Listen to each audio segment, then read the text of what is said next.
Hello everyone, in this theory seeker tutorial number 14, we will see how to build an inductor model including the eddy current effect. In fact, this model represents an electrovalve. We will use this electrovalve model in a transient SPICE simulation to analyze and visualize the eddy current in the iron core. To explain the eddy current model, we start with an iron cylinder representing the magnetic circuit of the length L. Then we separate the cylinder in several concentric tubes or layers, and we do a left shift between each tube to facilitate the explanation. Of course, for the explanation and visibility, layers are large and have the same width, but in the real model, the edge layer must be relatively thin and larger in the middle. The diameter of this core is 15 mm. To get enough accuracy on the edge, we need to start with the first layer of 10 micrometer. But if we keep 10 micro thickness for each layer, we will need 750 layers to cover the radius of 7.5 mm. To keep the number of layers in the range of 30, we need to use a geometry growth with the first term E equal 10 micrometer, Q equal 1.18 and N equal 30. I noted some layer thickness versus radius and layer number. This solution works well because we need more accuracy close to the surface and less in the center. Now we put a copper winding of N turns around the iron core. As you can see, I did not spend too much time to show each of the N turns.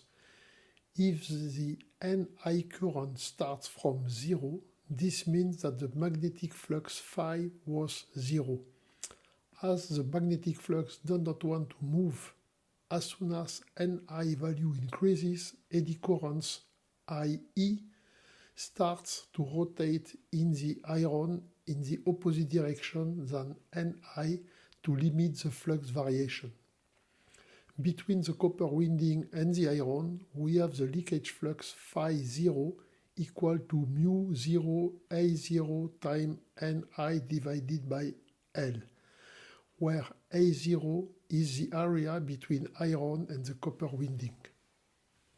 But the first iron layer will have the magnetic flux phi 1, which is equal to mu A1 divided by L multiplied by Ni minus IE1, because IE1 rotates in the 10 micro thickness of the first layer. Each iron layer can be defined with their own reluctance Rn, with each area A1, A2 up to An. You can see the reluctance shape in the red boxes. Of course, the total flux phi is the sum of phi 0 to phi n. Each iron layer can also be defined by their own resistance Ren. You can see the resistor shape on the blue boxes. To build the model, we start by the Ni current source. The voltage across the current source will be the sum of the d phi over dt.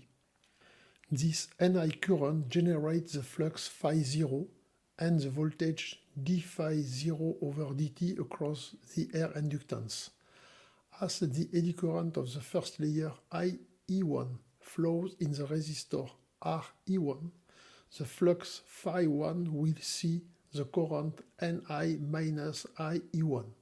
The next layer will see the current Ni minus IE1 minus IE2, and so until the current reaches the center of the iron core. This voltage V across the one-turn winding multiplied by the N winding of the coil provides the source voltage to do the model of the coil with eddy current. The current I in this source voltage is multiplied by N to generate the current source driving the LR network. Resistors of the LR network show where and how much eddy current flows at different distance from the iron surface and versus time. To get the eddy current, we must do the sum of all the IEN current.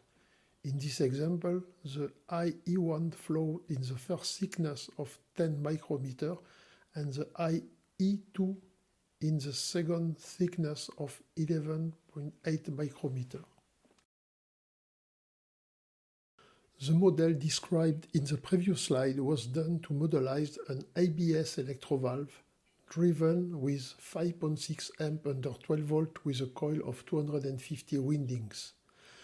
The electrovalve is in high side configuration, so driven by a low side NMOS with a clamping voltage of around 40 volt. In position on at the state 1 at time T1, Vc equals 0 and current is 5.6 amp. At T equal T1, we turn off the low side switch. The voltage Vc goes to the V-clamp value until the coil current reaches 0. But of course, as we saw in the Thierry-Sicard tutorial number 13, when we turn off the coil current NIL equal 1400, all this amount of ampere turns are replaced by the same current in the iron core to get the state 2 at time T2 to keep the magnetic flux almost equal between T1 and T2. I did this simulation around 1987 and 88, but of course I will remember this experience all my life because I was expected that the simulation result will provide an iron current decreasing just after the 1400 max value as shown with a green dotted line. But unfortunately, it was a huge disappointment when the simulation showed me that the current was constant at 1400 amp between T2 and T3. Immediately, I thought that the model was not working well. But after analyzing the internal signal of the model, especially the eddy current distributes in the iron, I understood that the eddy current model was correct. This is the beauty of the model. You describe the model to get an image of the reality, and then the reality is not what you expected, but the model itself helps you to understand. To explain the constant 1400 amp between T2 and T3, I decided to plot the eddy current versus the radius of the electrovalve at different time. At the turn-off, the coil current in red goes down and the eddy current in green goes up to 868 amp at 100 microseconds, with the current spread mainly in the first millimeter of the iron core. At 200 microseconds, the eddy current reaches 1144 amp. At T2 equal 400 microseconds, the copper current reaches 0 and the totality of the 1400 amp is in the eddy current spread over the first 2 mm in the iron core. See the blue curve. At T3 equal 800 microseconds, the eddy current is still at 1400 amp, but now the current is spread over the 4 mm, a little bit more than the half of the radius of the 7.5 mm. See the orange curve. At 1200 microseconds, the current is still at 1392 amp, few amp below 1400, and at 4 milliseconds, the red curve shows that the current is almost spread over the total radius. The explanation for the constant current of 1400 amp is that the current has not the same spread over the iron core radius. If V is not 0, this means that there is a flux variation d phi over dt. Phi equal Bs, but phi decreases with a constant B vector because S decrease. Here is the explanation given by the model. Current can be constant between T2 and T3, and at the same time we can get a decreasing flux because the area is reduced with a different current spread in the core. This slide is just to help to visualize the same current I with different spread in the iron core at T1 and T2. As we have the same current, we have the same Bmax in the middle of the iron core.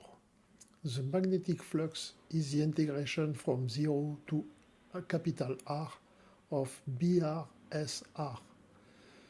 Phi at T1 is greater than phi at T2 because the average area S is reduced. I want to thank you for your attention. On my next TLC tutorial number 15, we will see how to detect the presence of eddy current in frequency and time domain. See you soon and stay tuned.